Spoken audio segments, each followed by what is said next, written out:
ayan, magluluto tayo ngayon ng shrimp. Ito yung hipo na wala ng ulo, malinis na ho siya.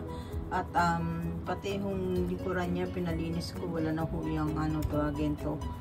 Yung kinukunan pa yung pituka niya, ganyan. Ayan na siya malinis. Kaso lang wala kami yung nakitang may ulo eh.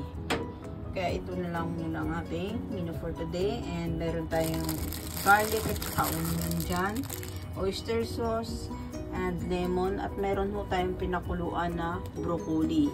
Para po ito mamaya. Ayan ho. Simple lang po ang ating menu for today. Kaya pakaabangan niyo mga palangga. Sana magustuhan ninyo ang aking simple menu for sa ating shrimp. Ayan, kasi pinakuluan na natin yung ating broccoli. Ikat na lang natin yan mamaya. Madali ang luto lang ho ito. Sana magustuhan ho ninyo. Naiinis kasi ako kapag nagluto ako na hindi kompleto. Ang sabi ko sa kanya, bumili siya ng royal or ano.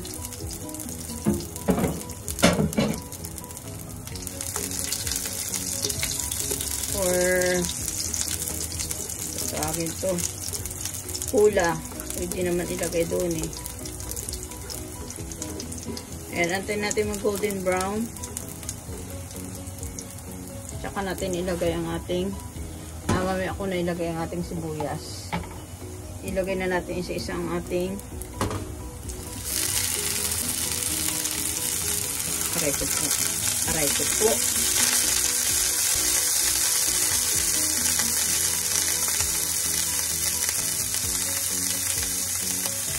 Ibuhos na natin siya.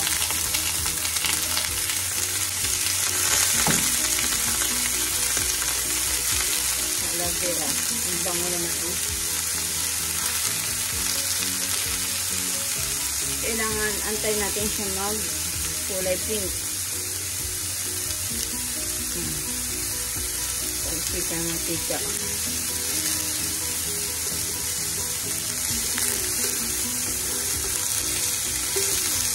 Kulay orange pala, hindi pink. O tingnan mo tuloy. Lumipad yung utak ko. Kulay pink na yung shrimp. Interest na orange. Yan, ipipirito lang muna natin siya dyan.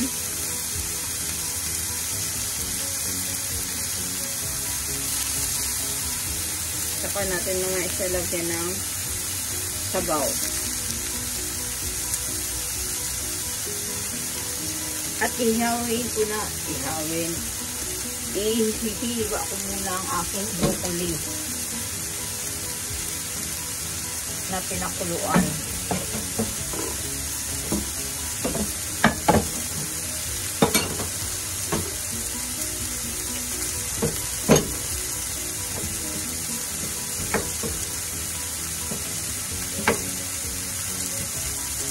Gulat ako bakit may broccoli.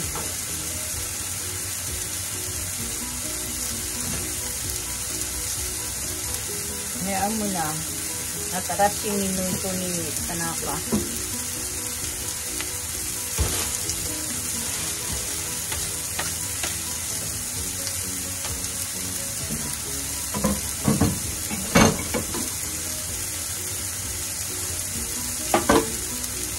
At try natin baliktarin yung mga palangga.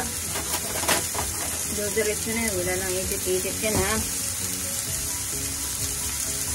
Baliktarin muna natin. Ito ay takip ito ng basura natin. Inabeta natin.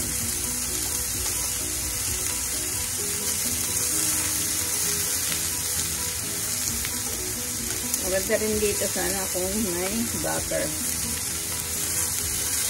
Ito lang natin siya.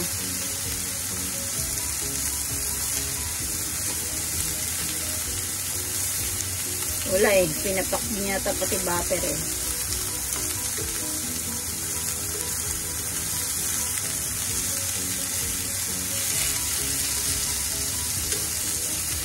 Ayan. Magtimpla na muna tayo ng special sauce niya. Sabi mo na ipakita ko ano ang gagawin ko sa sauce niya. Secretly mo ko yan eh. Try ganun. Kuha lang tayo ng hot water. At ipipaliguan na muna natin ng magic sarap.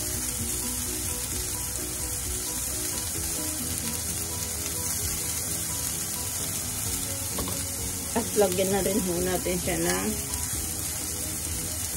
bell pepper. Para may lasa na. Hindi na lang ako yan.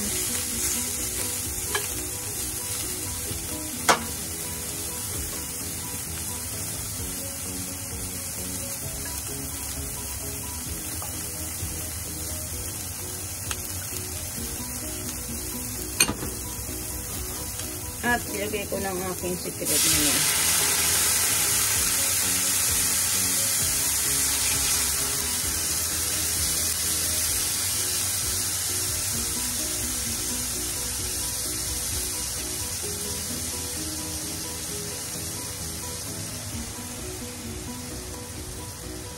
Ayan.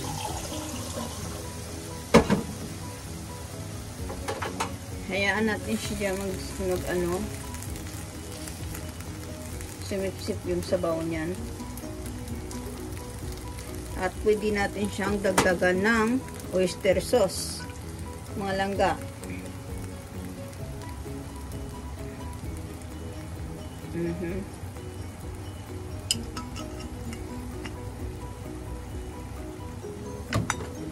Then magdagdag pa tayo ng paminta.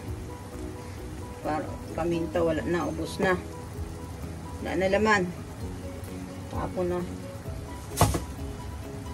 Mga wala na laman, di na kailangan. Mga wala na kwenta sa mundo, di na kailangan. Gamitan na natin siya ng pinaka-magic sarap.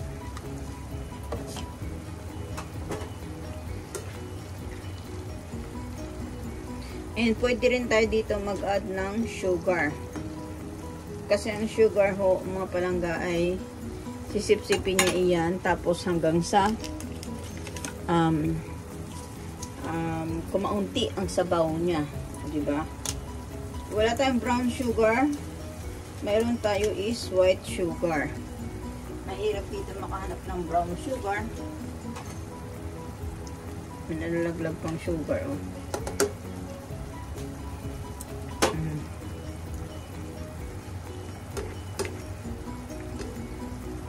Para ang templado niya doon maging sweet and sour. O diba?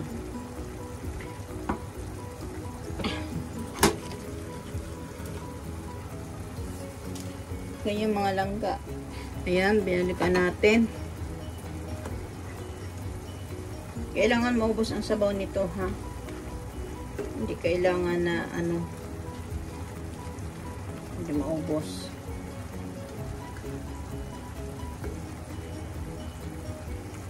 At pwede rin natin tusok-tusokin ito gamit ang chopstick para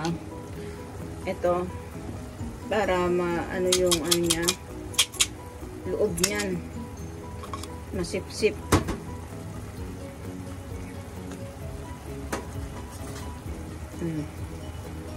Ang init mo nga.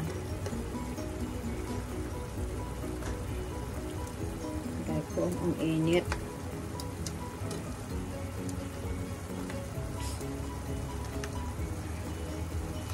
Gamitan, hindi na chopstick ang gagamitin ko dito kasi sobrang init. Gamitan na natin siya ng talagang pantusok. Ito mas mahaba-haba.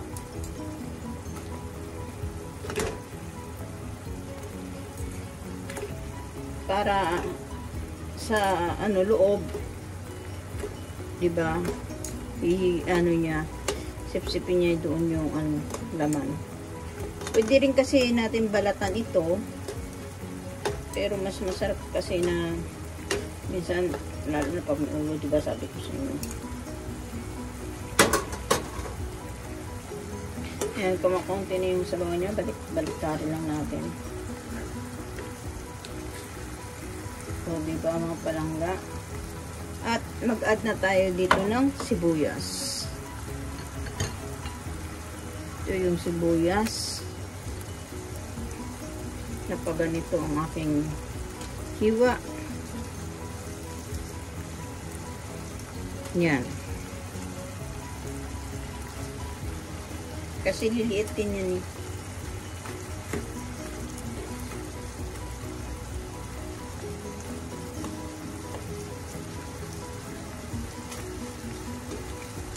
Kanya-kanyang design lang naman yung mga palangga. Ayan, ubos na ang ating sabaw. Mas maganda maraming sibuyas. Ibuhos na natin ang ating sibuyas kanina.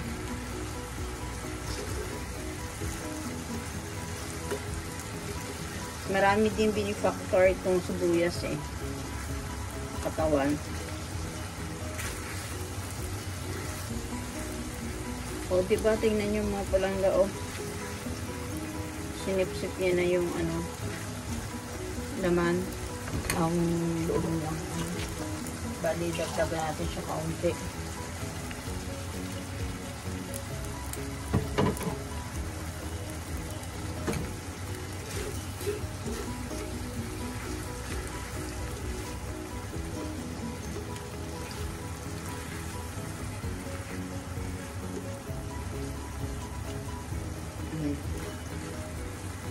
Madali lang siya maluto kasi nga inano na natin eh. Mag-add lang tayo ng 1 sugar again kasi dinagdagan natin siya ng tubig, kaya kailangan mag-add din tayo ng isang sugar para lumapot po siya.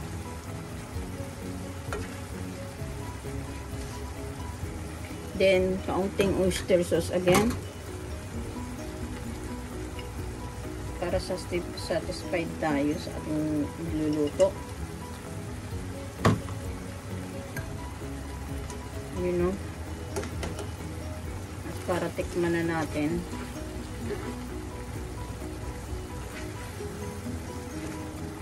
At 30 minutes siguro takpan natin siya.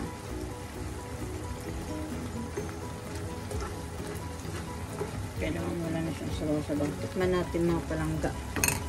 Kung maalat ba o tama lang ang timpla. Ito ka tayo ng isang kutsara. Higo.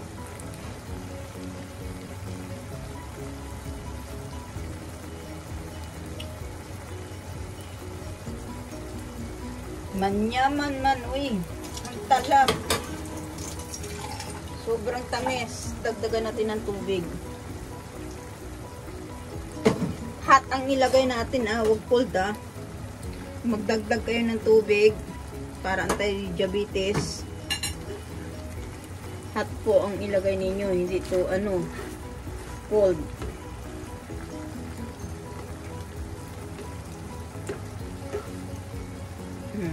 Tapos tusok-tusukin natin ulit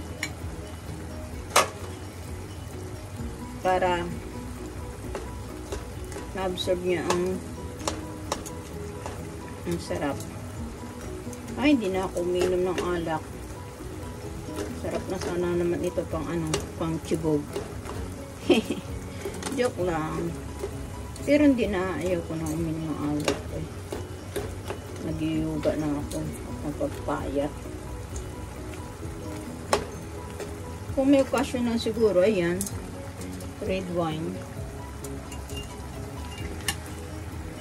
Ayan mga palangga, nakita nyo na ha. Paubusin na natin ang sabaw at saka mag-add tayo ng broccoli dito mamaya. Tikman natin ulit. Basag na natin ang ating pinagtikman. Pangit kasi sobrang tamis.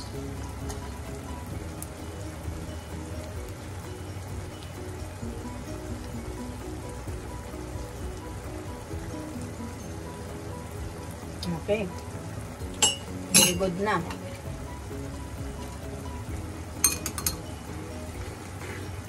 Super yummy na mga langga, uy. Yan. O, diba?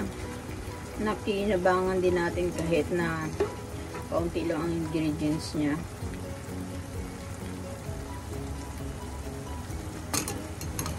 And let's go. Lagyan na natin siya ng broccoli.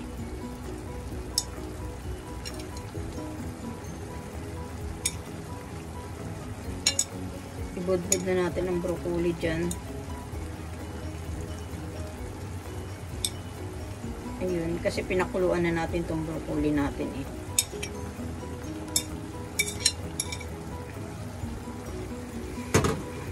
Yan.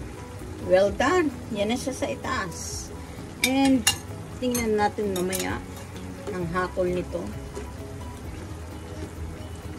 I think, takpan muna natin at balikan. Langga ang ating finished products. Tingnan po natin. Ayan po. Nasa gitna ang kanyang onion sauce at ang broccoli at ang kanyang hipon. Ayan. Nakahilera po yan. Looks yummy. Ano sa palagay ninyo mga palangga? Please comment below and then please subscribe na rin ho sa aking channel Judy Tanaka po. Don't forget to hit the bell button below para ma-notify kayo sa mga bagong upload ko. Ayan mga palangga. Like and share na rin po. Ayan. Tara, kain tayo. God bless us all sa inyong lahat. Ingat kayo palagi. Love you all guys. Bye! Ito, gayahin nyo po itong ginawa ko. Ayan. Ginawa ko po sa hipon. Simple lang po yan. Ilagyan ko lang po siya ng garlic, onion, oyster sauce. Ayan. At saka hipon. At saka iyang broccoli. Yan lang po. At hindi na ho tayo naglagay dyan ng kung ano-ano na ingredients or pwede natin lagyan dyan. Pwede natin mag-add dyan ng sugar or mag-add ng kula or mag-add ka dyan ng kung ano, ibang klaseng recipe. Pero yan ho, wala ng ulo and then malinis ho yan. Yan, pinalinis ko na. Sana magustuhan ninyo yung menu ko.